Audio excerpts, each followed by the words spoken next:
Many Wonders of Dreaming, Part 13, The Descent into the Underworld. The human body is the temple of God. You are the God which resides inside this temple. The human body is the physical manifestation of you. The argument of whether your consciousness is generated by the body, or if the body is merely a host for your consciousness, is a moot point regardless of either. The fact remains that you are currently residing in or encompassing your physical body. Another fact is that we experience everything inside our head as a memory. Everything we experience outside our head we call the real world or waking consciousness.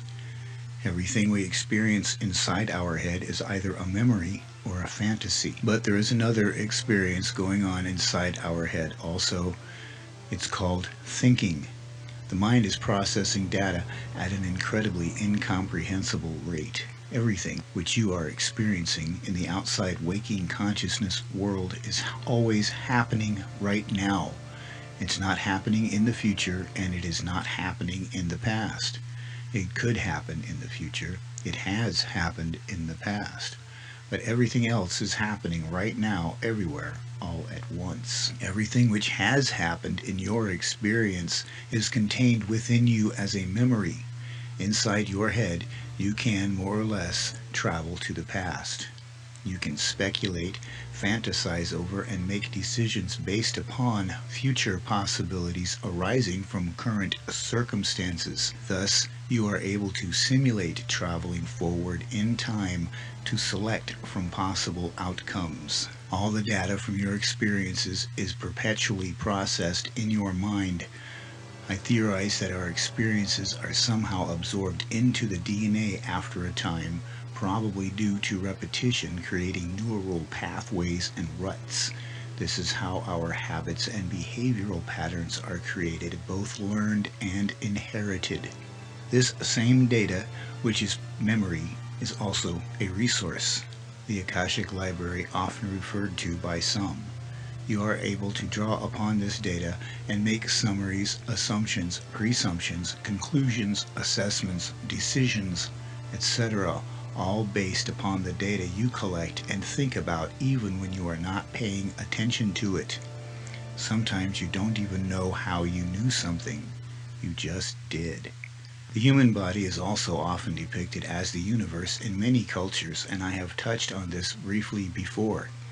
The cave is often depicted as the entrance to the underworld.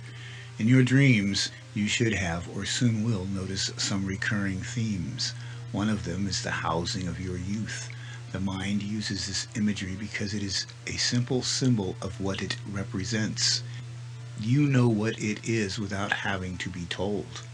This is the inner church or house of the gods, of which your experiences are anthropomorphized into their respective categories, which are the rooms in the house, or rooms in the mansion in which the gods reside.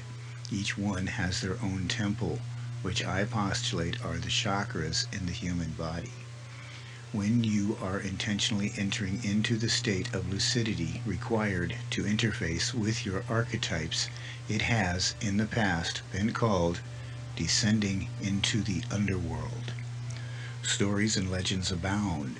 Ariadne's thread is the story from whence the phrase, "to have a clue," comes from. The thread was given to Theseus by Ariadne to find his way out of the labyrinth after killing the Minotaur. Every night during the regeneration process, you descend into the underworld. The entrance to the underworld is guarded by a monster, a three-headed dog named Cerberus, or, as in the previously mentioned story, a Minotaur. The similarity between Theseus killing the Minotaur and the Christ descending into hell to set the captives free is readily discernible by the educated student. The mythologies of the ancients were held to the same standards as modern popular sacred texts. Ancient magical religions were, in essence, the psychotherapy of the times. The problem with writing about this is trying to trigger the actual experience for the aspiring student. That's you. Because that is what most of you want. For many, it comes naturally. Others remain skeptical simply because they have yet to experience it. But the anecdotal evidence remains, if nothing else, from prehistorical times. All of this has evolved into the various religions and spiritual systems we have all over the planet. For this reason, I am trying to avoid seeming as if I favor one over the other. All religions are a piece of the puzzle.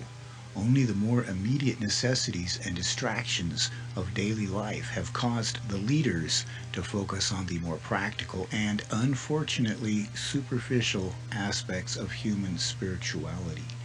Ultimate power corrupts ultimately is the axiom.